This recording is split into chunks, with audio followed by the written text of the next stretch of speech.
গতকাল সন্ধ্যার সময় আমাদের দিনের মতো বিকেল চেকিং চলছিল ভিআইপি রোডে, আগরতলা এয়ারপোর্ট রোডে। তো বিকেল চেকিংয়ের সময় আমরা একটা অটো গাড়িকে, আমাদের যে অফিসার এবং স্টাফ ছিল, একটা অটো গাড়িকে সিগন্যাল দেখিয়েছিল থামার জন্য। সে না থামিয়ে আরও স্পিড বাড়িয়ে দেয়। তখন আমাদের যে অফিসার এবং স্টাফ ছিল ওর পিছে ধাওয়া করে ওকে আটক করে।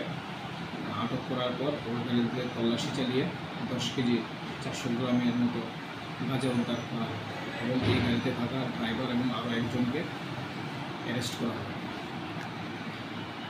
এই যে আপনাদের ভেহিকেল চেকিং, এটা কি আগামী দিনেও জারি থাকবে? আগামী দিনে জারি।